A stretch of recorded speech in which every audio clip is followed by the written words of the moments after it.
الحمد لله وحده، الصلاة والسلام على من لا نبي بعد، أما بعد فإن خير الحديث كتاب الله وخير الهدي هدي محمد صلى الله عليه وسلم وشر الأمور محدثاتها وكل محدثة بدعة وكل بدعة ضلالة وكل ضلالة في النار.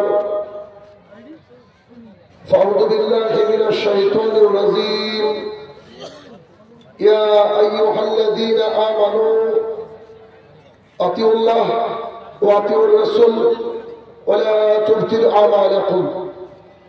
عن أبي هريرة رضي الله تعالى عنه قال قال رسول الله صلى الله عليه وسلم: كل أمة يدخلون الجنة إلا من آبى.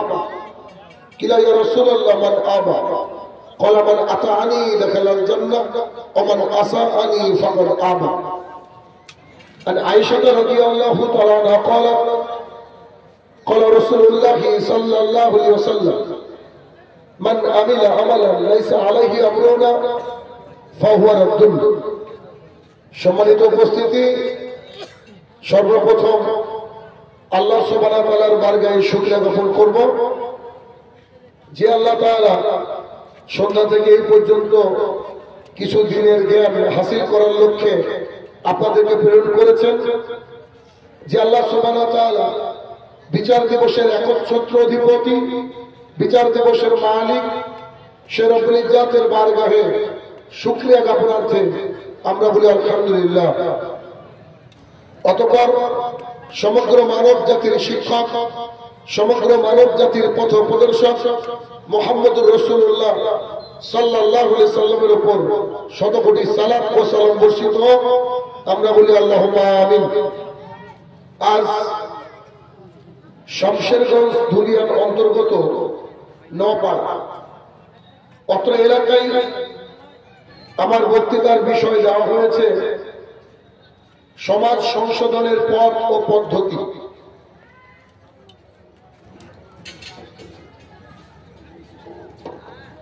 সমাজ সংশোধনের পথ ও পদ্ধতি অর্থাৎ আমাদের সমাজ এলোমেলো রয়েছে। আমাদের সমাজ যেমন থাকার দরকার তেমন নাই। সেই সমাজকে শুধরানোর, সেই সমাজকে সঠিক পথে দিশা দেওয়ার জন্য আমাদের কি করণীয় এবং কর্তব্য, সে বিষয়টা নিয়ে আজকে আমার আলোচনা। তো আমাদের এই গুরুত্বপূর্ণ টপিক, যে বিষয়টা আমাকে দেওয়া হয়েছে, এটা সবারই জন্য খুবই গুরুত্বপূর্ণ। আর প্রত্যেকটা পয়েন্ট অনুযায়ী আপনাদেরকে মনে রাখতে হবে, যেহেতু আমরা সামাজিক জীব, আমাদেরকে মানুষের মতো করে বসবাস করার জন্য আল্লাহ তাআলা কোরআন এবং সুন্নাহর মাঝে যে গাইডলাইন দিয়েছেন, সেই অনুযায়ী আমাদেরকে চলতে হবে। এই জন্য এটা অতীব জরুরি। তো সমাজ সংশোধনের পথ এবং পদ্ধতি, এটা বলার পূর্বে যদিও এটাও একটা মেন বিষয়, এটুকু একটু বলতে চাইছি। সেটা হচ্ছে, দেখেন আল্লাহ সুবহানাহু ওয়া তাআলা কোরআনুল কারীমের মধ্যে একেবারে স্পষ্ট ঘোষণা করেছেন। আল্লাহ তাআলা বলছেন, ওয়ালা তাকরাবুস সালাহ ওয়া আনতুম সুকারা। প্রথম বাক্যটা আল্লাহ তাআলা বলছে, তোমরা নামাজের ধারে কাছেও যেও না, নামাজের ধারে কাছেও যেও না যখন তোমরা নেশাদার দ্রব্য পান করে থাকবা। তার মানে মানুষ যখন নেশাদার দ্রব্য পান করে থাকবে, তখন আল্লাহ তাআলা তাকে নামাজ পড়তে, এমনকি নামাজের ধারে কাছে আসতে কি করলেন বলেন? মানা করলেন, নিষেধ করলেন, তাই তো? আচ্ছা, তো আল্লাহ তাআলা নিষেধ করলেন, অথচ সে আল্লাহ সুবহানাহু ওয়া তাআলা গোটা কোরআনুল কারীমের মধ্যে 82 জায়গায় বলেছেন আকিমিস সালাত, তোমরা সালাত কায়েম করো। যে আল্লাহ সালাতের জন্য বারবার বারবার বারবার বলেছেন, সে আল্লাহ উল্টো আপনাকে বলছেন খবরদার তোমরা নামাজের ধারে কাছেও এসো না। কোন অবস্থায়? যখন তোমরা নেশাদার দ্রব্য পান করে থাকবে। আচ্ছা, এখন আপনি বলেন তো, এই আয়াত আপনাকে জানানো হলো, আপনি গলির একটা মোড়ে বসে মদ খাচ্ছিলেন, মসজিদ থেকে মুয়াজ্জিন ডাক দিল হাই আলাস সালাম, আপনি মদের বোতলটা নিয়ে গেলেন, অজুখানার পাশে রাখলেন, সুন্দর করে অজু করার পর মদের বোতলটা, মসজিদের মধ্যে একটা মিম্বার থাকে তো, মিম্বার যাতে দাঁড়িয়ে খুতবা দেয়, এই মিম্বারের কাছে রাখলেন উপরে, যেমন করে আমরা মোবাইল রাখি, ঘড়ি রাখি, চশমা রাখি। মদের বোতলটা রাখলেন, রেখে সালাত আদায় করে বেরিয়ে আসছেন। আর আপনি অন্য কেউ নন, আপনি ইমাম সাহেব। লোকজন কি বলবে বলেন তো? আমার কথা স্পষ্ট বোঝা যাচ্ছে তো? সবাই বুঝছেন তোমার কথা? আমার কথা হলো যে আমার বক্তৃতা ভাই সুর নাই, তাল নাই, কোরআন আর সুন্নাহর বাইরে কথা বলা জানি না। আমি যে যতটুকু বলবো যাতে করে আপনি পরিবর্তন হন, এতটুকু। একটা ইমাম সাহেব সে জানার পরে যদি মদের বোতল রেখে সালাত আদায় করে, তাহলে তার প্রতি আপনার কি ভালো কনসেপ্ট থাকবে না রাগ হবে? রাগ হবে। মনে মনে গালিও দিতে পারেন, আবার ভাবতে পারেন যে কি জানে না নাকি, ইমাম হয়ে বসে আছে অথচ মদের বোতল নিয়ে, তো তার প্রতি একটা রাগ হবে কি হবে না বলেন তো? সবাই একবার, কেউ সবাই একই কথা বলছেন তো, রাগ হবে। আলহামদুলিল্লাহ আপনারা বুঝেছেন, আপনারা ভালো মানুষ, আমি জানি শিক্ষিত মানুষ, বুঝবেন। আমার আলোচনার বিষয় দেওয়া হয়েছে সমাজ সংশোধনের পথ ও পদ্ধতি। আমাদের সমাজ ঠিক নাই, চলমান গতিতে চলছে, স্রোতে গা ভাসিয়ে চলছে। সেই সমাজকে কি করতে হবে? ইসলামাইজ করতে হবে, ইসলামমুখী করতে হবে, কোরআন এবং সুন্নাহর আদলে ঢেলে সাজাতে হবে। তো কি এটা আমার টপিক? এটা টপিক তো ঠিক। ইমাম সাহেব মদের বোতল নিয়ে মিম্বারের উপরে রেখে সালাত আদায় করলে যেমন আপনি হাসবেন, আপনার খারাপ লাগবে, ঠিক আজকে জালসার টপিকটা ওরকমই হয়েছে। কেমন? সমাজ সংশোধনের পথ এবং পদ্ধতি শুরুতে যদি রাস্তাঘাটে এভাবে জেনার অবস্থা চলে, এভাবে যদি এই মেলা বসতে দেওয়া হয় বা জোর করে বসুক, এভাবে ছেলে মেয়ে এই যে অবাধ মেলামেশা, তার মানে বিষয়টা এমন হয়ে যাচ্ছে যে শিয়ালের কাছে মুরগি পোষানি দিতে গিয়েছে। ভাই আপনি রাখেন, আপনার 1 week I will get this মুরগি, নাকি 1 ঘন্টা পর আমি এই মুরগিটা নিব। এটা হাস্যকর কিনা? টপিক যা রয়েছে সেই অনুযায়ী আজকের জলসা নয়। কেন? আপনারা চাইছেন নিজেকে শুধরাতে, অথচ শুরুতে জেনার ব্যবস্থা করে দিয়েছে। আমি বলছি, কে বলছেন? আব্দুল্লাহ ইবনে মাসউদ রাদিয়াল্লাহু তাআলা আনহু বলেন, রাসূলুল্লাহ সাল্লাল্লাহু আলাইহি ওয়াসাল্লাম বলেছেন, চোখের জেনা চোখ দিয়ে দেখা, অন্তরের জেনা অন্তর দিয়ে কল্পনা করা, কানের জেনা কান দিয়ে শোনা, পায়ের জেনা ওইদিকে ধাবিত হওয়া, হাতের জেনা হাত দিয়ে স্পর্শ করা।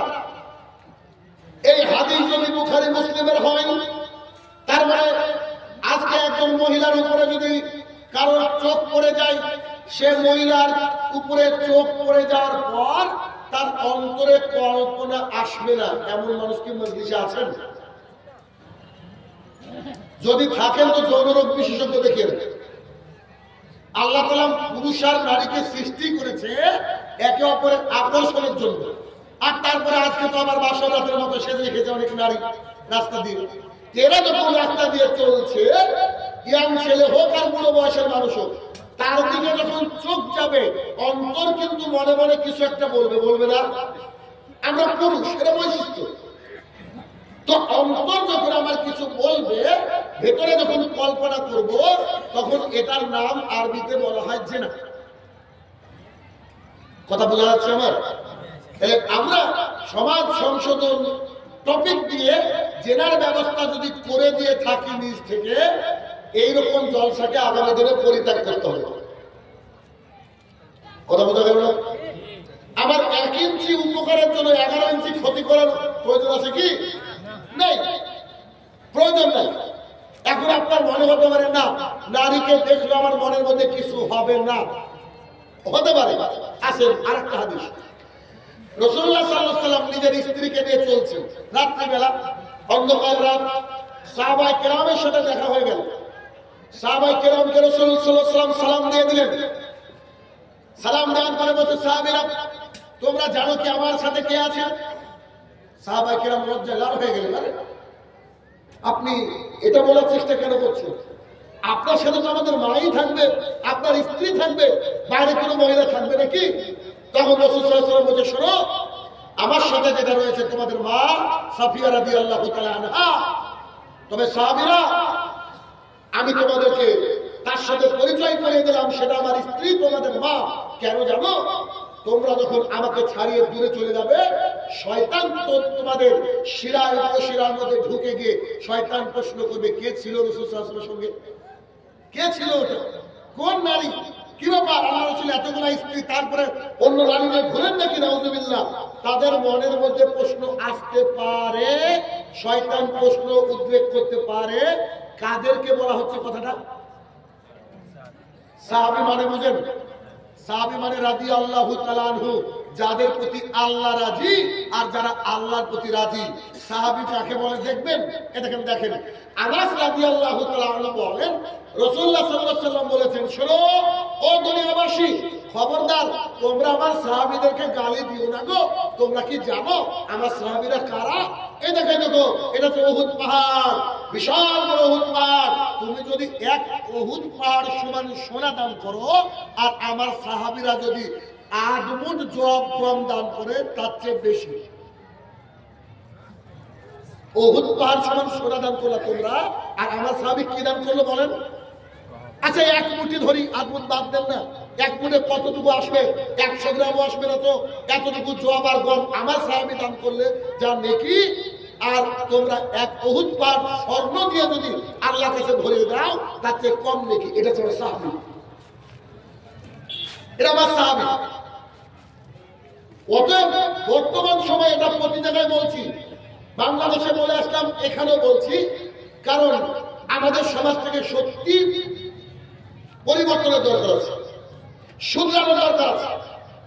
আজকে আমাদের এখানে যে জলসা হচ্ছে, এই জলসাটা যেসব আমাদের ভাইরা আয়োজন করেছেন, তাদের উদ্দেশ্য মানুষকে একটু কোরআন এবং সুন্নাহ শোনাবেন, ঠিক না? যেহেতু এইটা আপনার একটা তাবলীগী জলসার মতো, মানে যুবকবৃন্দের উদ্যোগে, তার মানে এনারা চান এলাকার পরিবেশটা সুন্দর থাকুক, ভালো থাকুক। এটা একটা উপকার, আলহামদুলিল্লাহ, ভালো কাজ। কিন্তু এই উপকার করতে যেন ক্ষতি না হয়, এদিকে কর্তৃপক্ষকে ধ্যান দিতে হবে আগামী দিন থেকে। কথা বোঝা গেল?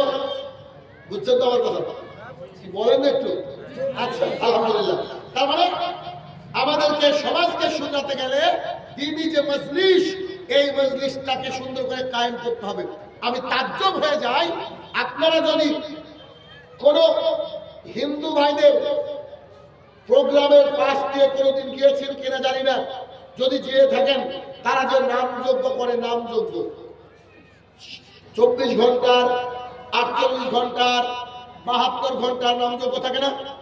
এই নামযজ্ঞে দেখবেন তাদের একই বাক্য থাকে, কি?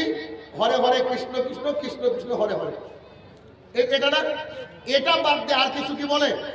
তারপরেও হাজার হাজার লোক কোন রকমের কোন চিৎকার চেঁচামেচি ছাড়া চুপচাপ শোনে। আপনাদের আমাদের কত সৌভাগ্য, আমরা তো বলি হাদিস বলি, আমরা তো নবীর মুখের কথা বলি, আমরা তো আল্লাহ তাআলার কথা বলি, আমরা নানা রকম কথা বলি কোরআন এবং সুন্নাহ থেকে। অথচ আমাদের মজলিসে দোকানপাট বসে একটা মেচাকার পরিবেশ সৃষ্টি হয়ে যায়, কিন্তু তাদের মজলিসটা কতটা শান্ত থাকে। আদব দাতা তারা আমাদের কাছ থেকে শিখবে কিনা মনে হচ্ছে আমাদেরকে শিখতে ওদের কাছ থেকে। উল্টো, দুনিয়া উল্টো হয়ে গেছে। তাহলে আসুন আমরা মূল টপিকে ফিরে যাই যে আমাদের সমাজ সংশোধনের পথ এবং পদ্ধতি কি হবে। আমাদের এখানে উপস্থিত রয়েছে উপস্থিত জনতা, আমাদের সবারই টার্গেট মারা যাওয়ার পর জান্নাত।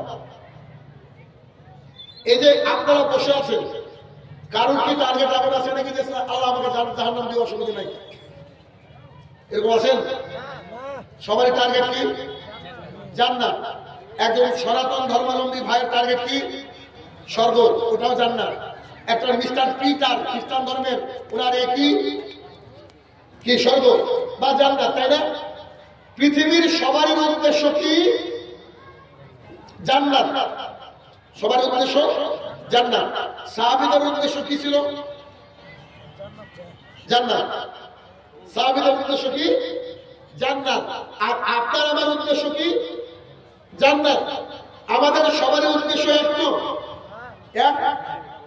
আচ্ছা, রাবিয়া ইবনে কাব রাদিয়াল্লাহু তাআলা আনহু বলেন, রাবিয়া ইবনে কাব রাদিয়াল্লাহু তাআলা আনহু বলেন, আমি রাসূলুল্লাহ সাল্লাল্লাহু আলাইহি ওয়াসাল্লামের সঙ্গে রাত্রি যাপন করলাম, মানে রাতে ছিলাম। গভীর রাতে আমি ঘুম থেকে উঠে পড়লাম। উঠে পড়ার পর তিনার জন্য এক কি বলবো, মগ বলেন, জগ বলেন বা সামান্য একটু পানি তাকে দিলাম। আমি জানি তিনি এখন ওই পানিতে ইস্তেঞ্জা করবেন, পায়খানা বাথরুম সারবেন আর ওযু করবেন, কেন তাহাজ্জুদের সময় হয়ে গেছে। তো রাবিয়া ইবনে কাব রাদিয়াল্লাহু তাআলা আনহু বলেন, আমি পানি দিলাম, রাসূল সাল্লাল্লাহু আলাইহি ওয়াসাল্লামকে বললাম, এই নেন পানি দিয়ে ইস্তেঞ্জা করেন আর ওযু করেন। তো তিনি পায়খানা বাথরুম সেরে এসে ওযু করতে বসলেন। বসার সময় বলছেন, রাবিয়া ইবনে কাব, যে আল্লাহর রাসূল বলেন, বলছি কিছু চাও আমার কাছ থেকে, তুমি যেহেতু তুমি আমাকে পানি দিয়েছো তো তুমি কিছু চাও। তো সাহাবী দেখলেন মৌকা একটা, পানি দিয়েছি তার জন্য আল্লাহ রাসূল কিছু চাইতে বললেন, চাই। আচ্ছা ঠিক আছে, আপনি আমাকে আপনার সাথে জান্নাতে থাকার অনুমতি দেন। কি বলছে? দিয়েছে এক বদনা পানি আর চাইছে কি? আমি আপনার সাথে জান্নাতে থাকতে চাই, আমাকে জান্নাতে থাকার অনুমতি দেন। তখন রাসূল সাল্লাল্লাহু আলাইহি ওয়াসাল্লাম বললেন, রাবিয়া ইবনে কাব, যে আল্লাহর রাসূল বলেন তুমি অন্য কিছু চাও, অন্য কিছু চাও। রাবিয়া ইবনে কাব রাদিয়াল্লাহু আনহু বলছেন, আল্লাহর রাসূল সাল্লাল্লাহু আলাইহি ওয়াসাল্লাম যদি দিতে হয় তো ওটাই দেন, না হলে দরকার নেই। যদি দিতে হয় তো ওটাই দেন, না হলে দরকার নেই। এখন মুহাম্মদ সাল্লাল্লাহু আলাইহি ওয়াসাল্লাম বলছেন, আচ্ছা ঠিক আছে, শোনো, তুমি বেশি বেশি সিজদা করো যাতে করে আমি সুপারিশ করে জান্নাতে নিয়ে যেতে পারি। তার মানে কি? তার মানে হচ্ছে 17 রাকাত ফরজ নামাজ তো পড়তে হবে আপনাকে, আবার সুন্নত 12 রাকাত এটা পড়লে পড়তে পারেন। তাহলে অতিরিক্ত সিজদা কোথায়? তাহাজ্জুদে, অর্থাৎ ইশরাক হতে পারে, তাহাজ্জুদের সালাত হতে পারে, এমনি নফল সালাত হতে পারে। তো আল্লাহর জমিনে সবচেয়ে নফল ইবাদতের মধ্যে সেরা ইবাদত কি? তাহাজ্জুদের সালাত। তার মানে তাকে তিনি বোঝাতে চাইলেন, তুমি বেশি বেশি তাহাজ্জুদের সালাত আদায় করো, সালাত আদায় করো, তাহলে আমি মুহাম্মদ সাল্লাল্লাহু আলাইহি ওয়াসাল্লাম আল্লাহ তাআলার কাছে বলে তোমাকে কি করব? জান্নাতে নিয়ে যাওয়ার ব্যবস্থা করব। তার মানে সাহাবীদের টার্গেট ছিল কি? জান্নাত। সাহাবীদের টার্গেট ছিল জান্নাত। আর একজন সাহাবী, তিনি রাসূল সাল্লাল্লাহু আলাইহি ওয়াসাল্লামের কাছে এসে বলছেন, আল্লাহ রাসূল সাল্লাল্লাহু আলাইহি ওয়াসাল্লাম, বলছিলাম জান্নাত তো নবী রাসূলদের জন্য আছে, আম পাবলিকদের জন্য আছে। তো আমি তো আম পাবলিক, আপনি একজন নবী, আপনি একজন রাসূল, তো আপনি নিশ্চয়ই বড় সুন্দর ভালো মানের জান্নাতে থাকবেন, উঁচু জান্নাতে থাকবেন। আর আমি কি আপনার সাথে জান্নাতে থাকতে পারবো, নাকি আমাদের জান্নাত অন্য জায়গায় হবে? জান্নাতের স্তর রয়েছে 100টা। কটা স্তর বুঝেন তো? এই স্তর, এই স্তর থেকে এই স্তরের দূরত্ব হচ্ছে মোটামুটি পৃথিবী থেকে, এই মাটি থেকে আসমান, মানে ওই যে তারা দেখতে পাচ্ছি, এক জান্নাতের লোক আর এক জান্নাতকে দেখবে তারার মতো। তাহলে জান্নাতের দূরত্ব কত? আসমান থেকে পৃথিবী, এরকম 100টা স্তর রয়েছে জান্নাতে। তো সবচেয়ে উঁচু স্তর কি? মাকামে মাহমুদ, জান্নাতুল ফেরদৌস, আল্লাহর আরশের নিচে। তো সেখানে কে থাকবে? মুহাম্মদ সাল্লাল্লাহু আলাইহি ওয়াসাল্লাম। তো সাহাবীর প্রশ্ন দেখেন, এসে বলছেন আল্লাহ রাসূল সাল্লাল্লাহু আলাইহি ওয়াসাল্লাম, আপনি তো নবী মানুষ, রাসূল মানুষ, আপনি তো ভিআইপিতে থাকবেন, তা আমরা কি আপনার সাথে থাকবো নাকি নিচুতে থাকবো? তখন রাসূল সাল্লাল্লাহু আলাইহি ওয়াসাল্লাম বলছেন, না, যে যেমন কর্ম করবে সে তেমন জান্নাতে থাকবে। চট করে সাহাবী বলছেন, আল্লাহ রাসূল সাল্লাল্লাহু আলাইহি ওয়াসাল্লাম, যদি এমন জান্নাতে আল্লাহ আমাকে দেয় যে জান্নাতে আপনাকে দেখতে পাবো না, ওই জান্নাত আমার লাগবে না। কথা কি বুঝতে পেরেছেন? সাহাবীর ভালোবাসাটা বুঝতে পেরেছেন? কেন? ওই সাহাবী পরবর্তী সময় বলছে, যখন আপনার কাছে থাকি আমার কলিজাটা জুড়িয়ে যায়, ভালো লাগে, আর যখন বাড়ি চলে যাই আপনাকে দেখার জন্য মনটা খারাপ করে, বাড়ির থেকে আবার ছুটে চলে আসি, আপনাকে দেখলে আবার ভালো লাগে। তা আপনাকে দেখলে যদি মন খুশি হয়, তো ওই জান্নাত নিয়ে কি করবো যে জান্নাত আপনাকে দেখা যাবে না? যে জান্নাতে আপনাকে দেখা যাবে না। তো তখন মুহাম্মদ সাল্লাল্লাহু আলাইহি ওয়াসাল্লাম একেবারে স্পিচলেস, একটা কথা বলতে পারেননি। তিনি এরকম কোনোদিন হননি। তিনি কথা আটকে গিয়েছে, তার কথা একেবারে বন্ধ। আল্লাহ সুবহানাহু ওয়া তাআলা ওহী নাযিল করে বলছে, মুহাম্মদ সাল্লাল্লাহু আলাইহি ওয়াসাল্লাম, তুমি মানুষকে বলে দাও, যে ব্যক্তি যাকে ভালোবাসবে সে ব্যক্তি তার সাথে জান্নাতে থাকবে। কথাকে বোঝাতে পারছি? এখন তাহলে আপনার ছেলে ওই যে হানি সিং এর মতো চুল কেটেছে, তাহলে বলেন তো কার সাথে থাকবে? বলেন, বলেন না, হানি সিং এর সাথে থাকবে। তো আপনার ছেলে, আপনার মেয়ে, আপনি যাকে অনুকরণ করবেন, যাকে অনুসরণ করবেন, তাহলে সে তার সাথে থাকবে। সোজা হিসাব, সোজা হিসাব। তাহলে তাদের টার্গেট ছিল কি? জান্নাত। আমি আপনাকে এটা বুঝাচ্ছি, সমাজ সংসদের উপায় আপনাকে বোঝাতে গিয়ে এটা লাগছে আমার। দেখেন তো টার্গেটটা কি? জান্নাত। তো তিনারা জান্নাতের জন্য মরিয়া হয়েছিলেন, আর মরিয়া হতে হতে এক পর্যায়ে কি করেছেন? জান্নাতের জন্য নিজের সয় সম্পত্তি যা ছিল সব ইসলামের রাস্তা ব্যয় করেছেন। করেননি? উসমান রাদিয়াল্লাহু তাআলা আনহু একবার তিনি রাসূল সাল্লাল্লাহু আলাইহি ওয়াসাল্লামকে বলছেন, কি লাগবে বলেন, এত সৈনিক কি করবা বলো। 30,000 সৈনিকের মধ্যে 15,000 সৈনিককে তিনি 3 মাস খাওয়াবেন বলে প্রতিজ্ঞাবদ্ধ হয়েছেন, আর এক একটা সৈনিক মানে 15,000 সৈনিককে একটা করে উট অথবা ঘোড়া দিবেন। কেন বলেন তো? তার দরকার কি? জান্নাত। আবু বকর সিদ্দিক রাদিয়াল্লাহু তাআলা যখন বাড়ির থেকে এনে সবকিছু দিয়ে দিলেন, রাসূল সাল্লাল্লাহু আলাইহি ওয়াসাল্লাম জিজ্ঞাসা করছেন, কি ব্যাপার তোমার? তখন তিনি বলছেন, বাড়িতে আপনাকে আর আল্লাহকে রেখে সব দিয়ে দিলাম। সুহাইব রাদিয়াল্লাহু তাআলা আনহু জীবনে যা সম্পদ অর্জন করেছিলেন সমস্ত সম্পদ দিয়ে দিয়েছিলেন কুরাইশদেরকে একবার রাসূল সাল্লাল্লাহু আলাইহি ওয়াসাল্লামের সঙ্গে সাক্ষাৎ করার জন্য। তার মানে তিনারা বুঝতে পেরেছিলেন যে জান্নাতটা কি, তাই তাদের মূল টার্গেট ছিল জান্নাত। তাই তাদের সমাজ ব্যবস্থা ছিল জান্নাতে যেতে গেলে যে সমাজ ব্যবস্থা হয় ওই রকম সমাজ ব্যবস্থা। এখন আপনার আমার মূল টার্গেট কি? আপনার আমার মূল টার্গেট কি ব্যবসা বড় হোক এইটা? আপনার আমার মূল টার্গেট কি একটা বড় চাকরি পাই এইটা? আপনার আমার মূল টার্গেট কি একটা ভালো ছেলে দেখে মেয়ের বিয়ে দেওয়া এইটা? আপনার আমার মূল টার্গেট কি একটা 10তলা বিল্ডিং এ বসবাস করা? আপনার আমার মূল টার্গেট কি একটা ফরচুনে চড়া? এইটা যদি মূল টার্গেট হয় তাহলে সমাজটা শুধরাতে সময় লাগবে অনেক বেশি, এমনকি শুধরাতে নাও পারে।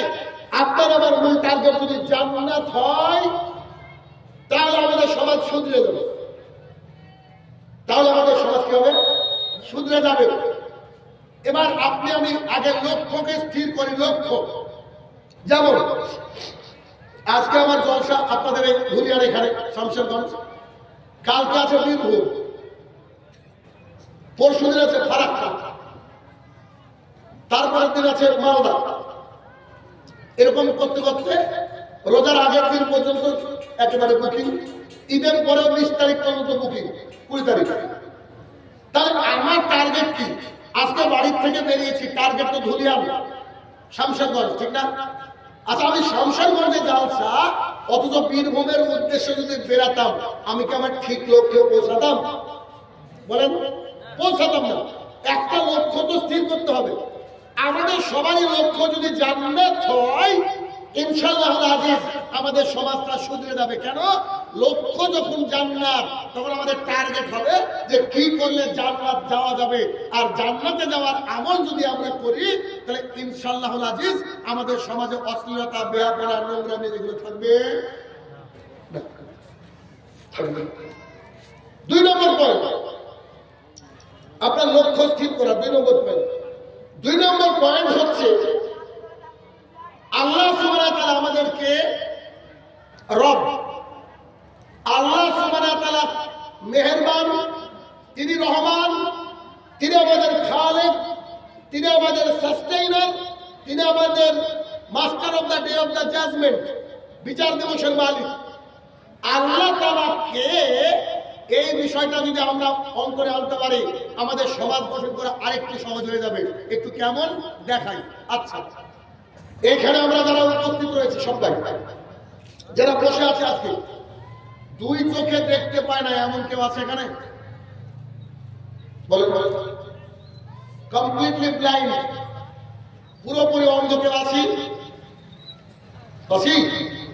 নাই। কারণ 2টো পা নাই এমন লোক আছি আমরা? 2টো হাত নাই, 2টো কিডনির মধ্যে একটা কিডনি ড্যামেজ এমন লোক আছে? নাই। এবার বলেন, 2 চোখ নাই, 2 পা নাই, 2 হাত নাই, 2টো কিডনির মধ্যে একটা কিডনি ড্যামেজ, এরকম কি আল্লাহর জমিনে লোক আছে?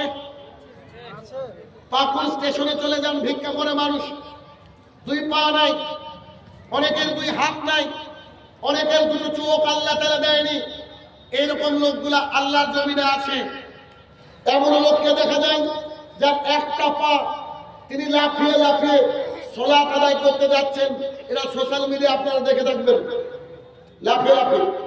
আমি এমনও মানুষকে দেখেছি, নাম না করি কারণ ফেসবুকে যায়, এগুলো দেখে মানুষ কষ্ট পাবে। আমি এক জায়গায় প্রোগ্রাম করতে গেলাম, যার পর উনি বললেন যে আপনাকে দেখার অনেক শখ, তো আপনি আসছেন আমাদের এখানে, অনেক দূর জার্নি করে গেছে, ও বহু দূর। উনি আমাকে বললেন আল্লাহ তাআলা আমাকে সব দিয়েছে আলহামদুলিল্লাহ, তো চলেন আপনি আমার বাড়িতে, আপনার জন্য একটু মেহমানদারি করবো। তার 4 চাকা ভালো মানের গাড়ি আমাকে উঠিয়ে নিল।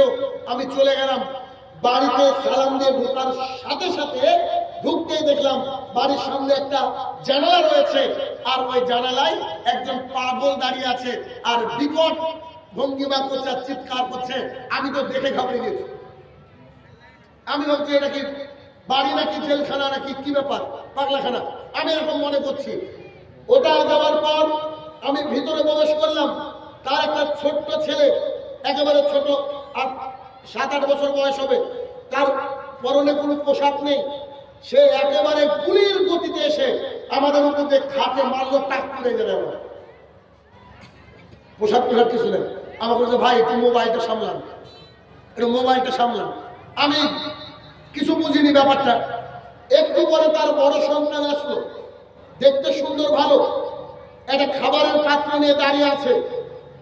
তো খাটের উপরে একটা কিছু পেরে দেওয়া আছে, ওইখানে খাবারটা রাখবে, তো নিয়ে দাঁড়িয়ে আছে। আমি বুঝতে পারলাম না কি ব্যাপার, ভিন্ন রাজ্য, আমি জানি না সিস্টেম কি, দাঁড়িয়ে আছে। তার বাবা তাকে বলছে বেটা খাবারটা রাখো। সে সঙ্গে সঙ্গে খাবারটা রাখলো। আমি খাবার খাওয়ার আগে বললাম ভাই ঘটনা কি? তো ও বলছে ভাই আল্লাহ আমার 3টে সন্তান দিয়েছে, টাকা পয়সা প্রচুর দিয়েছে, 3টে সন্তান দিয়েছে। 1 নম্বর সন্তানকে দেখলেন, ওকে আমি বেঁধে রেখেছি শিকল দিয়ে ঘরে। 2 নম্বর যে ছেলেটা, বাচ্চা ছেলে, একে পোশাক পরাতে পারি না। দেখেন নিচে কোনো কিতাব নেই, কোরআন যা পায় ছিঁড়ে ফেলে দেয়, কিন্তু কোনো পোশাক পরাতে পারি না। আর 3 নম্বর যে ছেলেটা, এই ছেলেটা আমার 80%, মানে 70 30 বা 60-40 এর মাথায় কাজ করার জন্য পড়াশোনা করে 11-এ। বলছে ও নিয়ে এসে ভাবছিল যে এই খাবারটাকে এখানে রাখা যেতে পারে, এটুকু ব্রেনও আল্লাহকে দেয়নি। চিন্তা করে ও ভাবছে খাবারটা রাখলে পড়ে যাবে না তো খাটের উপরে, এটা ভাবতে ওর সময় লাগছে। ওর বাবা বললো রাখলো। তা আমি সেই রাতে সারা রাত আল্লাহর শুকরিয়া আদায় করেছি। আমি বলছি আল্লাহ এত টাকা এত সম্পদ দিয়েছো ভাইটাকে, 3টে সন্তান দিয়েছো ডিফরমিটিস, এই সন্তান নিয়ে সারা রাত ওটা চিৎকার করে, এই ছেলের দুটো এই অবস্থা। আমি সেদিন সারা রাত আল্লাহর কাছে বললাম, আল্লাহ গো তুমি আমাকে দুটো হাত দিয়েছো আলহামদুলিল্লাহ, আমাকে দুটো ফুটফুটে সন্তান দিয়েছো আলহামদুলিল্লাহ, একটা সুন্দর স্ত্রী দিয়েছো আলহামদুলিল্লাহ, একটা মা বাবা দিয়েছো আলহামদুলিল্লাহ, আল্লাহ আমার চোখকে ভালো রেখেছো আলহামদুলিল্লাহ, আল্লাহ আমার দুটো সুন্দর পা দিয়েছো আলহামদুলিল্লাহ। আমরা কত বড় খারাপ মানুষ দেখেন, আমরা আমাদের নিজের অঙ্গ প্রত্যঙ্গ সুস্থ জিনিসের জন্য আল্লাহর কাছে কেন আমরা প্রশংসা করি না? করি। আমি গ্যারান্টি দিয়ে বলছি যত মানুষ আমার সামনে আছে কেউ হয়তো একদিন এরকম বলেননি আল্লাহ তুমি আমার চোখ দুটো সুন্দর দিয়েছো আলহামদুলিল্লাহ, তোমার প্রশংসা করে শেষ করতে পারবো না। বলেছেন? বলেছেন? দেখেন দেখেন আমরা কত অকৃতজ্ঞ বান্দা, আমাদের বলা হয়নি, অথচ আমাদের মিনিটে মিনিটে আলহামদুলিল্লাহ আল্লাহর প্রশংসা করা উচিত। একবার চিন্তা করে দেখুন, যে লোকের দুটো হাত নাই তার খাবার অবস্থা কি হয়, যে লোকের দুটো পা নেই সে পৃথিবীতে কি করে চলে, আল্লাহ তাআলা যার দুটো চোখ নিয়ে নিয়েছে সে আল্লাহর জমিনে কি করে চলে। আপনি যদি আপনার ওই মাবুদকে চিনতে পারেন যে মাবুদ আপনার অক্সিজেনটা এখনো জারি রেখেছে, কিছুদিন আগে করোনা এসে আপনাকে বুঝিয়ে দিয়ে গিয়েছে যে অক্সিজেনের সিলিন্ডারের দাম কত, সেই অক্সিজেন সারা জীবন আল্লাহ তাআলা ফ্রি দিয়েছে, সারা জীবন একটা মিনিটের জন্য আল্লাহ তাআলার অক্সিজেনের ঘাটতি হয়নি। এখন আমরা গাছ বনবাদার কেটে শেষ করে দিচ্ছি, তাও আল্লাহ তাআলার অক্সিজেনের ঘাটতি হয়নি। কোনদিন খেয়াল করেছেন নাকি আল্লাহ তাআলা কোরআনুল কারীমের মধ্যে বলছেন, ও আমার বান্দারা তোমরা শোনো, তোমরা যদি সকালবেলা একদিন উঠে দেখো তোমার টিউবওয়েলে কোনো পানি নেই, তোমার ইনারার মধ্যে কুয়ের মধ্যে পানি নেই, তোমার সেদিন পরিস্থিতি কি হবে? আপনি আমি একবার ভেবেছি নাকি আল্লাহ তাআলা এই পানি সরবরাহ করে দেন আমাদের জন্য এই মাটির তলা থেকে? আল্লাহ তাআলা যদি চান এখনই তিনি পানিকে ক্লোজ করে দিতে পারেন, আমরা কতদিন বেঁচে থাকবো? আল্লাহ যদি একদিনে 2 মিনিট করে অক্সিজেন বন্ধ রাখে আমরা কতজন বেঁচে থাকবো? কেউ বেঁচে থাকবো? সে আল্লাহর প্রশংসা করতে হবে না? সে আল্লাহকে জানা লাগবে কি লাগবে না? কেউ যদি খালি আল্লাহকে নিয়ে চিন্তা করে তাহলে সে ব্যক্তি তার নিজের জীবনটাকে শুধরে নেবে, নিজের জীবনটাকে শুধরে নেবে। দেখেন একটু খেয়াল করেন, আমি আপনাকে একটু একটু দেখাই আস্তে আস্তে। আনাস রাদিয়াল্লাহু তাআলা আনহু বলেন,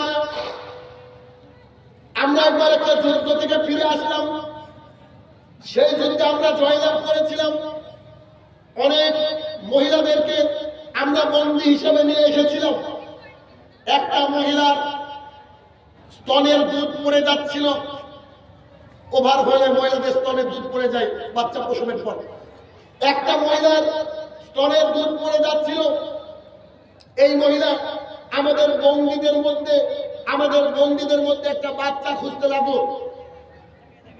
যখন সে একটা অপরের বাচ্চা পেল, কোলে নিয়ে দুধ খাওয়াতে লাগলো। এই দৃশ্য দেখে রাসূল সাল্লাল্লাহু আলাইহি ওয়াসাল্লাম বললেন, সাহাবারা তোমরা জানো কি ওই যে মা, তাকে কত রহমত আল্লাহ তাআলা দিয়েছে। একটা মা তার স্তনের দুধ অন্য বাচ্চাকে পান করানোর পরেও সে কতটা শান্তি অনুভব করছে। আচ্ছা তোমরা বলো তো এই মাকে আল্লাহ তাআলা রহমত কটা দিয়েছে? সাহাবায়ে কেরাম বললেন, আপনি এবং আপনার আল্লাহ ভালো জানেন। আল্লাহ রাসূল সাল্লাল্লাহু আলাইহি ওয়াসাল্লাম বললেন, গোটা আকাল কায়নাতের যত জীব রয়েছে আল্লাহ তাআলা একটা রহমত দিয়েছে। কটা রহমত? আর আল্লাহর কাছে আছে 99টা।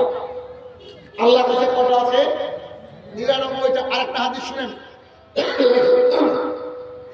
আনাস রাদিয়াল্লাহু তাআলা আনহু বলেন, আমরা একবার একটা যুদ্ধের জন্য যাচ্ছিলাম, একটা কাফেলা নিয়ে যাচ্ছিলাম। কাফেলা নিয়ে যেতে যেতে একটা ছোট্ট কলিজার টুকরা বাচ্চা রাস্তার মধ্যে এসে পড়েছে। রাসূল সাল্লাল্লাহু আলাইহি ওয়াসাল্লাম এই দৃশ্য দেখছিলেন। চট করে একজন মা বাড়ির মধ্যে থেকে দৌড়ে এসে বাচ্চাটাকে ঝাপটে করে নিয়ে বাড়ির মধ্যে ঢুকলেন।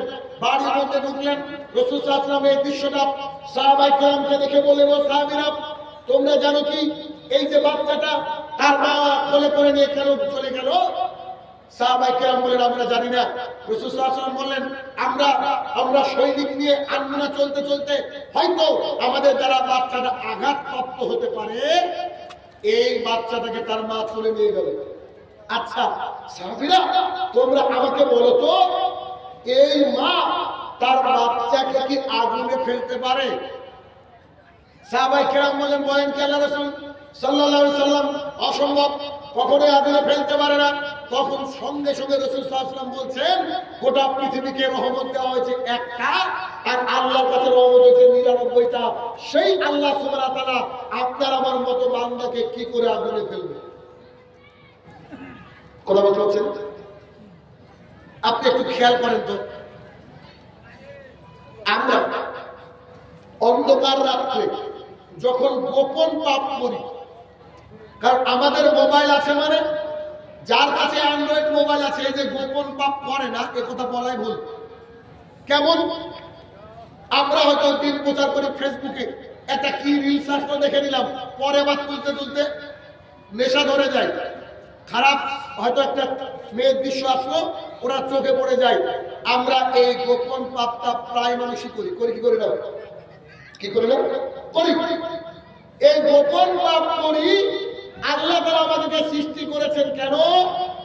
তার ইবাদত করার জন্য।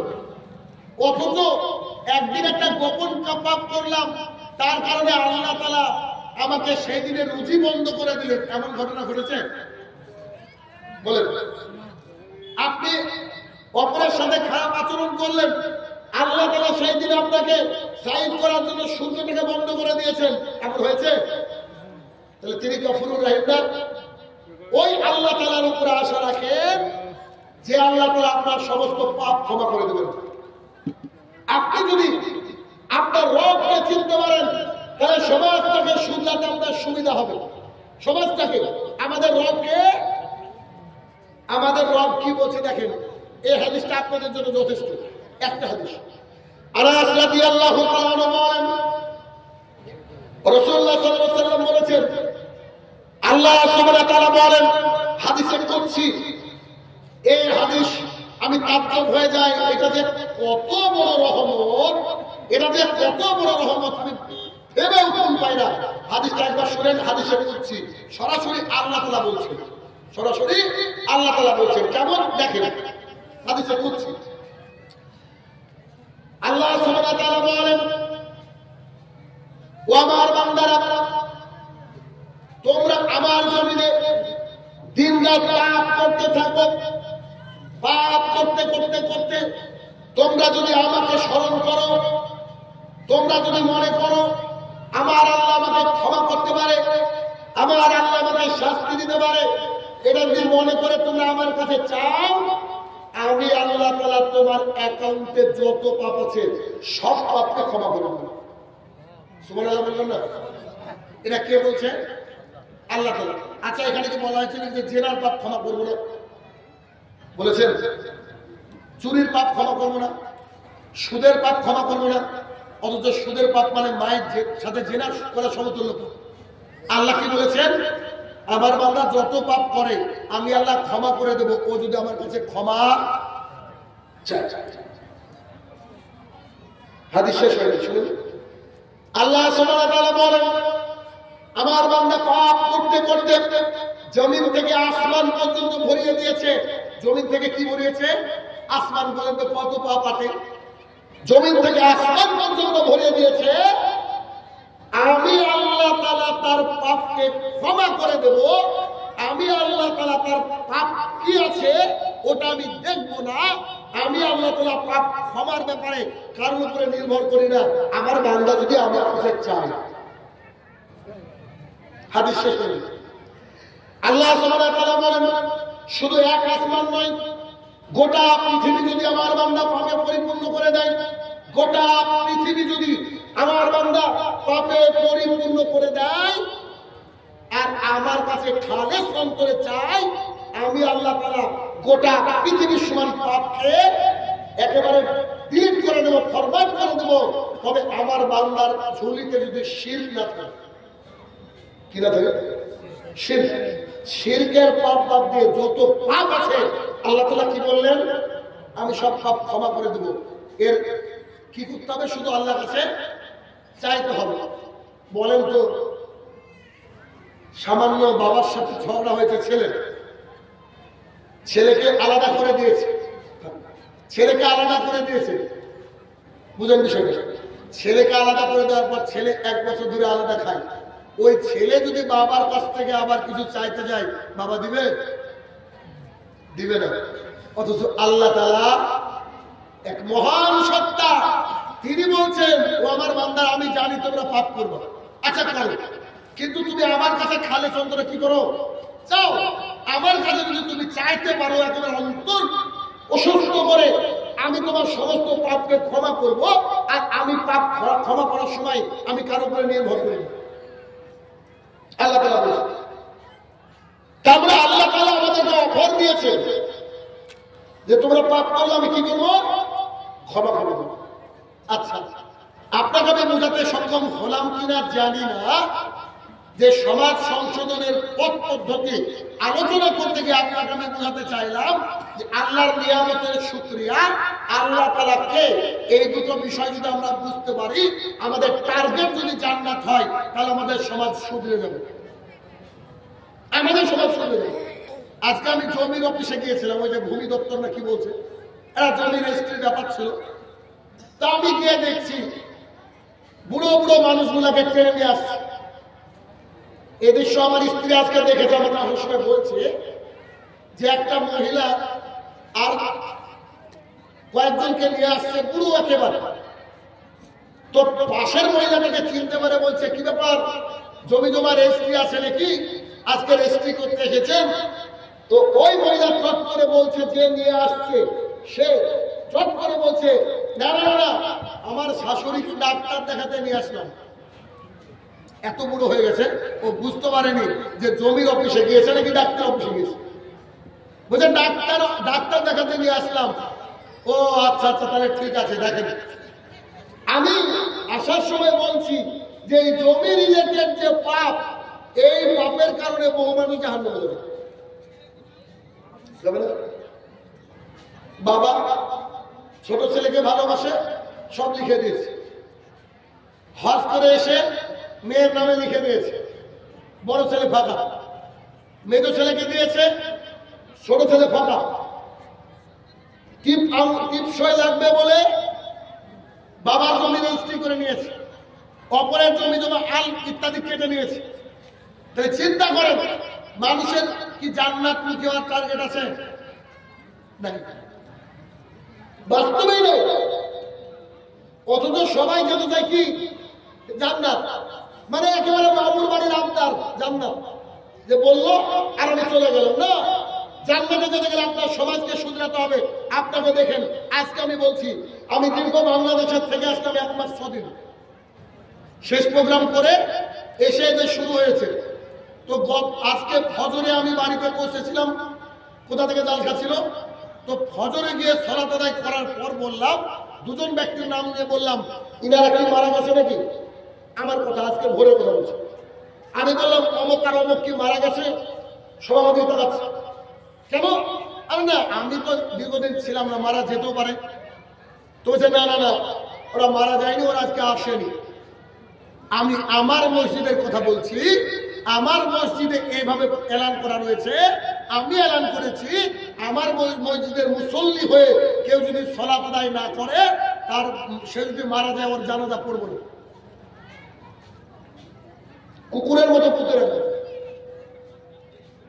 ওর বেটা বিটির যদি বিয়ে লাগে, আমি সাইনুর আমার বিয়ে পড়াতে যাব না। কেন?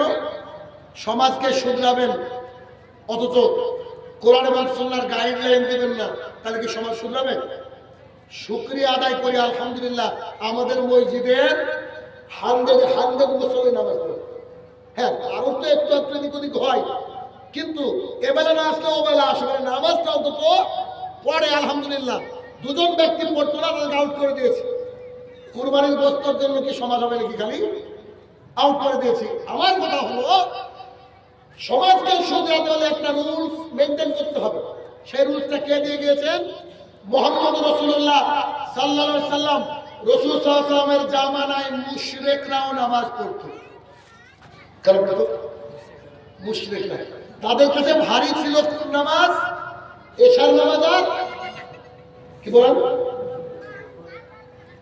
এশার আর কোন নামাজ ভারী ছিল? ফজর। ফজর আপনাদের কাছে ভারী ভারী। আবু হুরায়রা রাদিয়াল্লাহু তাআলা আনহু বলেন, রাসূলুল্লাহ সাল্লাল্লাহু আলাইহি ওয়াসাল্লাম বলেছেন, যারা মুনাফিক তাদের কাছে ভারী নামাজ হচ্ছে ফজর আর ঈশা। তারপরে আমার সামনে মেলা মুনাফিক আছে। কি কষ্ট হচ্ছে? কথা তো এটাই, কথা এটাই, কিচ্ছু করার নেই।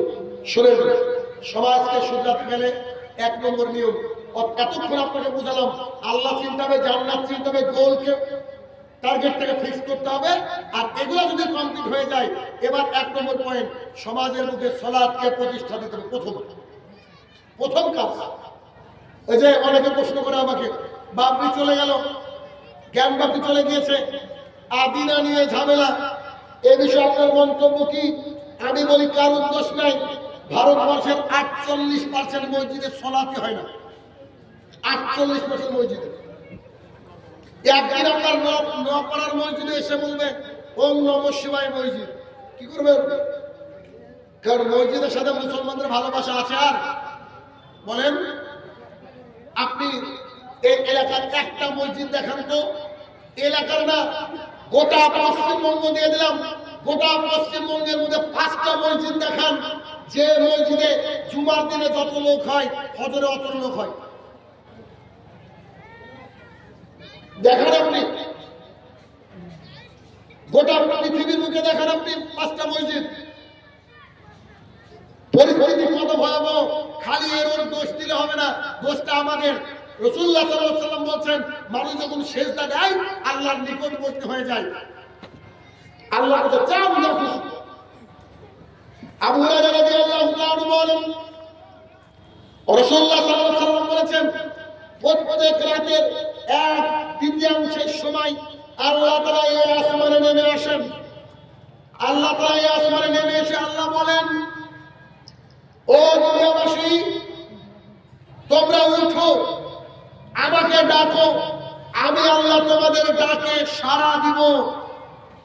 আল্লাহ তাআলা বলতে থাকেন, ও নপাড়ার মানুষ, তোমরা আমাকে ডেকে বলো তোমার কি অভাব, আমি আল্লাহ তাআলা তোমার অভাবকে দূর করে দেব। আল্লাহ তাআলা প্রত্যেক রাতে বলেন, ও নপাড়ার মানুষ, তোমরা শোনো, তোমাদের কি দরকার আমি আল্লাহর কাছে চাও, আমি আল্লাহ তোমাকে দিব। ইমানদারিতে বলেন তো, আগামীকালকে রাতের মধ্যে, আগামীকাল আজকে রাতের মধ্যে যে কোনো সময় মমতা ব্যানার্জি আপনার বাড়িতে আসবে। আপনারা বলেছে যে আমি আপনার বাড়ি ভিজিট করবো, তবে আজকে রাতের মধ্যে। ইমানদারিতে বলেন তো, কেউ ঘুমাবেন?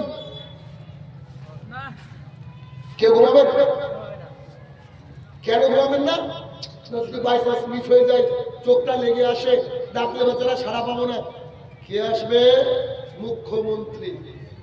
আল্লাহ তাআলা প্রত্যেক রাতের 1/3 শেষে আল্লাহ নিজে ডাকছে আর বান্দাকে বলছে, উঠো, তুমি যা চাইবা আমি আল্লাহ দেওয়ার জন্য প্রস্তুত, তুমি খালি উঠো না। আমরা ঘুমিয়ে থাকি। এই জাতির কল্যাণ কি করে হবে যে জাতি সালাতকে ঠিকঠাক আদায় করতে পারে না? এমন একজন সালাফি দেখতে পাবেন না, আগেকার যুগের সালাফ দেখতে পাবেন না, যিনারা তাহাজ্জুদের সালাত আদায় করতেন না, এমন পাবেনই না। আর আমরা 5 ওয়াক্ত তো করি। আল্লাহ তাআলা কোরআনুল কারীমের মধ্যে বলছেন, আকিমিস সালাত, তোমরা সালাত কায়েম করো। কতবার জানেন? কতবার বলেছেন আল্লাহ? রোজা করার কথা আল্লাহ একবার বলেছেন, একবার অনলি। সালাতের কথা আল্লাহ বলছেন 82 বার। কতবার? 82 টাইমস। আল্লাহু আকবার। অথচ আমাদের মধ্যে নামাজি আছে? বলেন, নামাজ যদি আপনার কাজা হয়ে যায় বুকের মধ্যে কষ্ট হয়, সালাত যদি একদিন মিস হয়ে যায় ভিতরের মধ্যে কষ্ট হয়, সাহাবায়ে কেরাম কাঁদতেন যদি তাকবীরে উলা না পেতেন। তাকবীরে উলা কি বুঝেন? ইমাম সাহেব বলছে আল্লাহু আকবার, ওইটার সাথে না করতে পারাকে তাকবীরে উলা বলা হয়। এইটা যদি কোনো সাহাবীর মিস যেত 3 দিন কাঁদতেন সাহাবী। আল্লাহ ধ্বংস হয়ে গেল, আল্লাহ দুনিয়ার কাজ আমি শেষ হয়ে গেল। জুমার দিনে আল্লাহ তাআলা সূরা জুমারের মধ্যে আল্লাহ সুবহানাহু ওয়া তাআলা বলছেন যখন আযান হয় তোমরা তোমাদের ব্যবসাকে বন্ধ করে দাও। কদিন আযান শুনে ব্যবসাকে বন্ধ করে চলে গিয়েছেন মসজিদে বলেন? আজকের রিপোর্ট, আজকের রিপোর্ট আগামী কয়েকদিন পর রমাদান, তাই না? ধুলিয়ান শামশেরগঞ্জের যারা ফলবালা, যারা মুদিখানার দোকানদার কি টার্গেট করছে বলেন তো? তরমুজ 14 টাকা কেজি, আসলে একবারে রমাদান ঢুকলে 21, কি খেজুর 200 টাকা, ঢুকলে 300, ঠিক না? সৌদি আরবের বুকে আজকে রিপোর্ট পেশ করা হয়েছে আসন্ন রমাদানকে কেন্দ্র করে তাদের 100টার উপরে পণ্যকে ছাড় দেওয়া হয়েছে, এমনকি এক একটা পণ্যের উপরে 75% ছাড়। গালিদান সৌদি আরবে কেন জানেন? তারা বলে সারা বছর ব্যবসা করব, এই মাসে একটু কম যে ছাড় দিচ্ছি, মানুষের গরিব মানুষের যে আপেল খাবে, কমলা খাবে, আমাদের নেকি হবে। ঠিক উল্টো আমাদের ব্যবসায়ীরা সারা বছর যা করলো না করলো, রোজার মধ্যে একবার টুটি ধরে তুলে নেয়। দেখবেন, আপনি দেখেন আজকে ফলের দাম জানেন আর আজকে 12 দিন পর জানবেন। কেন? তাদের মুখের মধ্যে সলাত আছে, তাদের জান্নাতে যাওয়ার ইন্টেনশন আছে, ইচ্ছা আছে। কি পরিস্থিতি! বিখ্যাত একজন ইমামকে একদিন প্রশ্ন করা হলো, বড় বড় মানুষদের প্রশ্নের উত্তর ছোট ছোট হয়, কিন্তু তাদের উত্তরটা আশ্চর্যজনক উত্তর। আমার কাছে খুব ভালো লেগেছে। নাম ভুলে গেলাম আমি, একজন বড় একজন আলেম, গোটা বিশ্বের নাম করে। তাকে বলা হলো, আচ্ছা জান্নাতে কি কি থাকবে? প্রশ্ন, জান্নাতে কি কি থাকবে? তো তিনার উত্তর কি ছিল জানেন? তিনার উত্তর ছিল জান্নাতে মুহাম্মদ সাল্লাল্লাহু আলাইহি ওয়াসাল্লাম থাকবে। কথা বুঝতে পারছেন? কে থাকবে? মুহাম্মদ রাসূলুল্লাহ সাল্লাল্লাহু আলাইহি ওয়াসাল্লাম। আমরা তো গুরুত্ব বুঝি না, আমরা গুরুত্ব বুঝি না। আমি যেহেতু পড়াই, তো অনলাইন অফলাইনে পড়াই, কম্পিটিটিভ এক্সাম পড়াই, স্পোকেন এগুলো ইংরেজি পড়াই, তো সাইকোলজি বুঝি আমি স্টুডেন্ট। তা আমি হিসাব করে দেখলাম বাঙালিরা খাস করে দেখবেন কোনো লাভ না পেলে কোথাও যায় না, ঠিক না? যাই হোক না কেন কি করে লাভ দরকার। সলাৎ শিক্ষা, নামাজ শিক্ষা যত বই মার্কেটে আছে, আমি আপনাকে গ্যারান্টি দিচ্ছি, আপনি দেখবেন বইটা শুরু হবে কি দিয়ে বলেন তো? নামাজ শিক্ষা বই কি দিয়ে শুরু হয়? প্রথম অধ্যায় কি থাকে?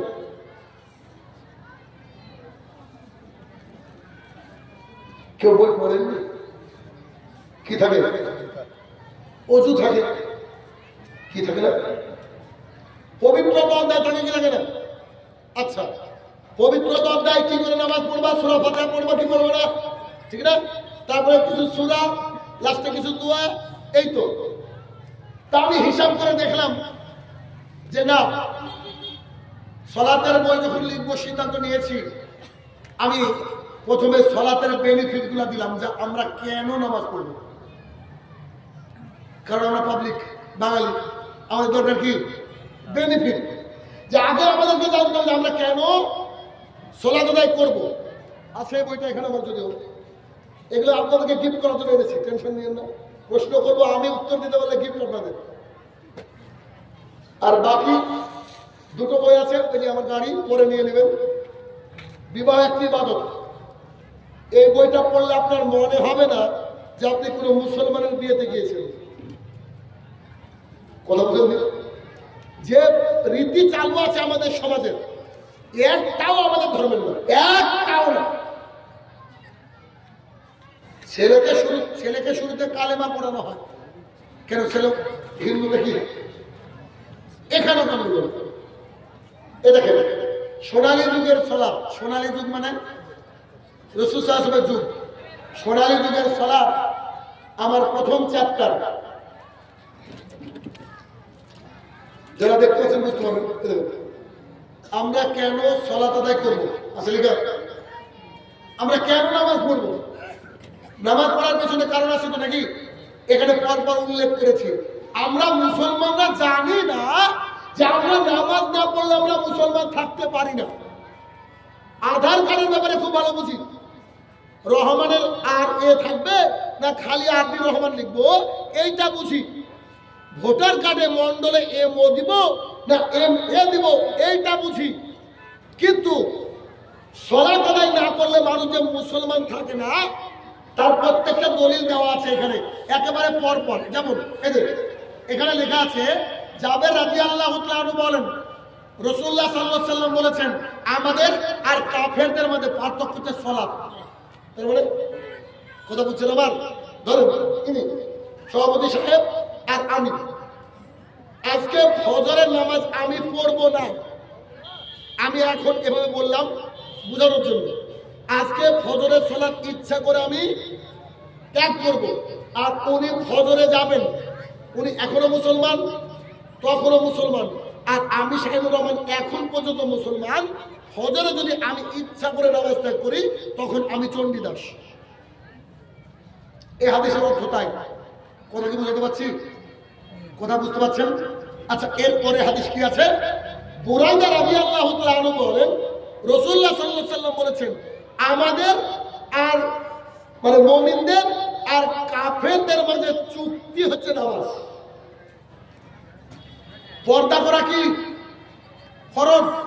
একটা মহিলা যদি পর্দা নাও করে মহিলা চরম পাপী, কিন্তু সে মহিলা মুসলিম থেকে খারিজ হবে না। রোজা করা কি ফরজ? কিন্তু রোজা যদি কেউ না করে, রোজা না করে মুসলমান থাকবে না এমনটা নয়। কিন্তু সালাত নামাজ এমন একটা জিনিস যে আমাদের আর কাফেরদের মধ্যে চুক্তি কি সালাত। যার সালাত নাই তার কি দিন নাই, ধর্ম নেই। এখানে পরপর পয়েন্ট আছে, দেখেন। দেখেন, কুফুরি থেকে বাঁচতে সালাত। কুফুরি বুঝেন কি? মানে আমি নামাজ পড়বো, আমি মুসলমান, এই ব্যক্তি নামাজ পড়বে না, এই কাফের। ঠিক পরের দিন ও সালাত আদায় করবে, ও মুসলমান, আমি সালাত আদায় করবো না, আমি কি কাফের। সাহাবায়ে কেরামদের মধ্যে ইজমা ছিল, ওই প্রমাণ ছিল যে যে ব্যক্তি সালাত আদায় করে না ও ব্যক্তি কাফের। তারা কি করে দেখতে জানেন? কোনো ব্যক্তিকে যদি এর সাথে না দেখতেন, এর সাথে ফজর পর্যন্ত অপেক্ষা করতেন। ফজর দেখছেন, ফজরে আসেনি, কনফার্ম ধরে তো মুসলমানের নাই। আর এক সপ্তাহ পর শুকুর আলী যায়, তার জন্য সামনের কাতারটা ফাঁকা হোক, বলছে আমাদের নেতা চলা বুঝো, চলা, তোমার নেতাকে চলা দিয়ে দেবে ফেরেশতা, যাও। ও তো মুসলমানের সার্টিফিকেট ওর কাছে নাই। সালাত আদায় করতে হবে যে কোনো মূল্যে। পানি দিয়ে অজু করে সালাত আদায় করতে হয়, পানি নাই, কি করবেন বলেন? তায়াম্মুম করতে হবে। তায়াম্মুম কি দিয়ে হবে? মাটি দিয়ে। মাটি নাই, কি করবেন? এমনি করতে হবে, এমনি। আমি রাজশাহী থেকে যাচ্ছি লাকসামে খুতবা দিতে, কুমিল্লা। আমাকে কয়েকজন বললো যে একটু আগে বেরিয়েন, খুতবা পাবেন না নইলে। কালকে খুতবা দিব, তার জন্য আজকে রাত্রি 8:30টার সময় বেরোচ্ছে বাংলাদেশ। দেখেন, কালকে খুতবা দিব 12:30টায়, আজকে রাত্রি 8:30টায় বেরোচ্ছি, 8:30টায়। 37-34 লাখ টাকা দামের গাড়ি এলিয়ন। তো গাড়ি নিয়ে যাচ্ছি, এক ব্রিজের উপরে উঠলাম, ড্রাইভারকে বললাম কি হলো ভাই? জ্যাম। ঠিক আছে, বসে থাকি। 5 ঘন্টা বসে আছে, 5 ঘন্টা জ্যামে। ফজরের ওয়াক্ত বোধহয় ছিল 6:36-এ সূর্য উঠবে, 6:05, 6:10। গাড়িতে পানিও নাই, কিচ্ছু নাই, কি করি? এমন জায়গায় পড়েছে। আর আমরা ভাবছি একটু গেলেই একটা তেল পাম্প, আর বাংলাদেশের প্রত্যেকটা তেল পাম্পে নামাজের ঘর আছে, আলহামদুলিল্লাহ। সালাত আদায় করবো, 5 ঘন্টা থেকে যখন হলো না, ড্রাইভারের দিকে ছটপট করছে, আমি ছটপট করছি, করি কি দেখছি না, উপায় নেই। আমি বললাম ভাই আপনারা যা খুশি করেন। এখন ড্রাইভারের চাপে এসে বাথরুম, ও বলছে ভাই কি করবো? আমি যা খুশি করেন। আমি নেমে পাশে ছিল বালু, সব মানুষ ঘুরে বেড়াচ্ছে, ওখানে তায়াম্মুম করে গাড়ির সিটে বসে নামাজ আদায় করলাম। ড্রাইভার কানতে শুরু করলো, বলছে জীবনে প্রথম সালাত ধরার পরে আজকে কাজা হলো। কি বলছেন আপনি? সালাত যে কোনো মিলে আদায় করতে হবে। চাঁদে যদি যান, ওয়াক্ত যদি পাতা চলে, ওয়াক্ত যদি বুঝতে পারেন, আপনাকে চাঁদেও সালাত আদায় করতে হবে। রোজা পরে আদায় করা যায়, সুযোগ থাকে। দান আচ্ছা এখন করবো না, পরে সুযোগ থাকে, কিন্তু সালাত কোন রকমের কোনো সুযোগ থাকে না। অতএব ভাই সালাত আদায় করতে হবে জরুরি। পৃথিবীর মুখে যতদিন বাঁচবেন, যদি সঠিক করে সালাতটা আদায় করতে পারেন, আপনার সমাজে এমনি শুধরে যাবে। কেন বলেন তো? এই পয়েন্ট দেওয়া আছে যদি এখানে। আল্লাহ সুবহানাহু ওয়া তাআলা সূরা আনকাবুতের ৪৫ নম্বর আয়াতে বলছেন, আকিমিস সালাত, তোমরা সালাত কায়েম করো। ইন্না সালাতা তানহা আনিল ফাহশাই ওয়াল মুনকার, নিশ্চয়ই সালাত সমস্ত অশ্লীলতা, বেহাপনা, নোংরামি থেকে তোমাকে দূরে রাখে। সালাত যদি কোনো মহিলা ঠিকঠাক পড়ে, ও বোরখা ছাড়া বাড়ির থেকে বেরাতে পারবে না। আর যদি বোরখা ছাড়া বাড়ির থেকে বেরায়, ওর সালাত আল্লাহর কাছে সালাত হিসাবে যায়নি। ওকে অশ্লীলতা থেকে সালাত বাঁচাতে পারেনি, মানে ওর সালাতই হয়নি। তাহলে কি করতে হবে? সমাজ সংশোধনের প্রথম উপায় কি? সালাত আদায় করতে হবে। ১। ২, সমাজের মুখে যে জেনার সয়লাভ চলছে, জেনা, এই জেনাকে খোলার জন্য মাত্র ৬০০ থেকে ৭০০ টাকা খরচ। নিজের বউ বিটিকে কি করতে হবে? বুরকা পরাতে হবে।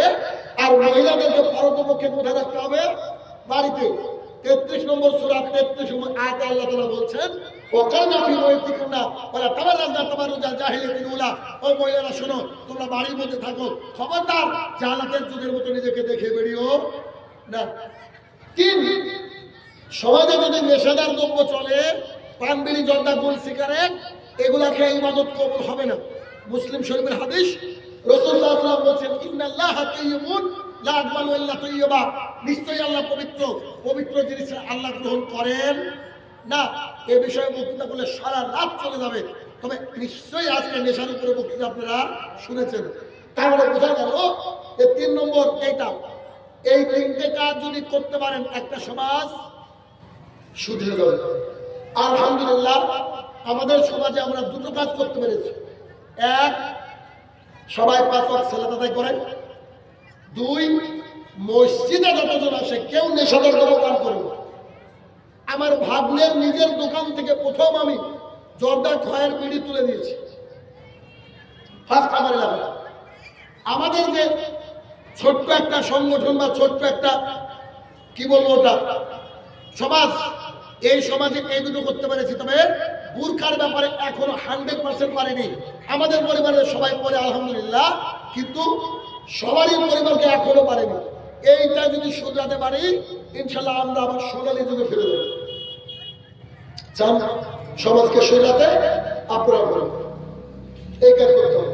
অতএব বক্তৃতা লম্বা করবো না, 12টা বাজতে চললো।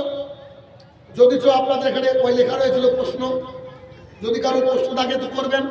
তারা আমি কিছু প্রশ্ন আপনাদেরকে করব, আমি বলবো, আপনারা হাত তুলবেন, ঠিক আছে? আমি বলবো আর আপনারা হাত তুলবেন সামনে থেকে।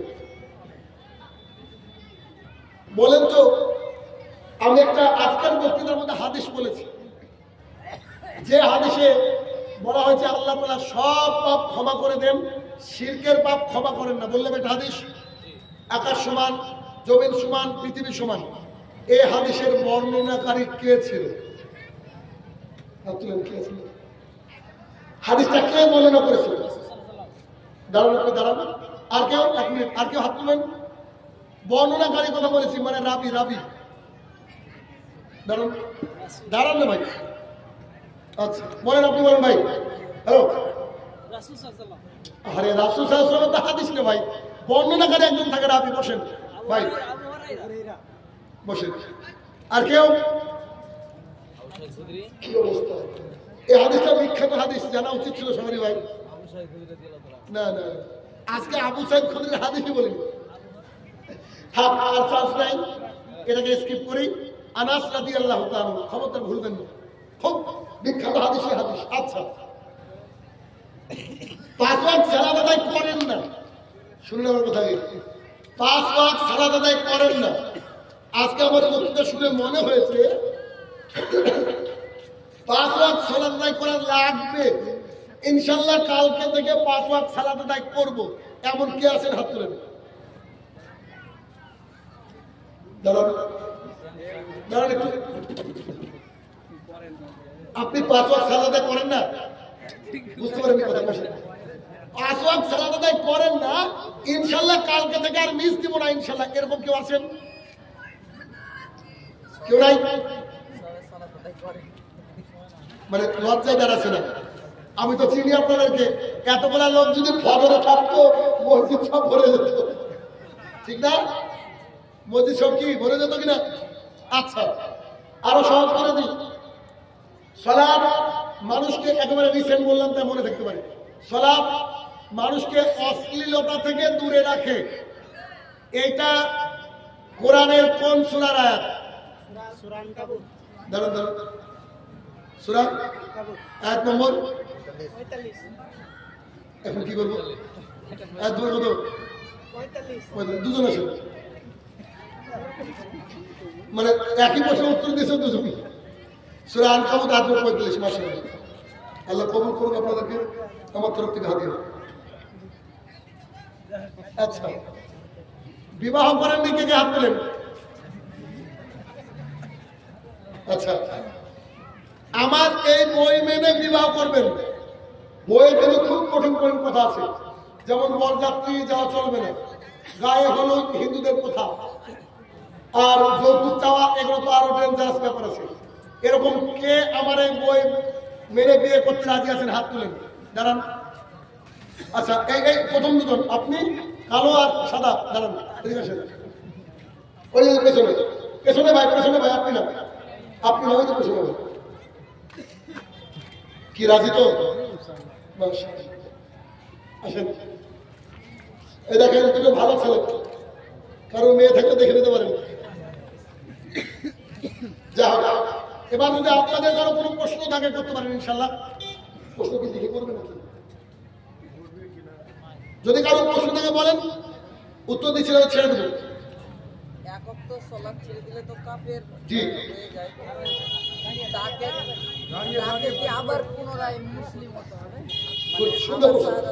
যে প্রশ্ন করবেন দাঁড়িয়ে করবেন। ভাই আমার প্রশ্ন করেছে যে ওই যে হাদিস, মান তারাকা সালাতান মুতাআম্মিদান ফাকাদ কাফারা, যে ব্যক্তি ইচ্ছে করে 1 ওয়াক্ত সালাত ছেড়ে দেয় ওই ব্যক্তি কাফের। এখন কাফের হয়ে যাওয়ার পর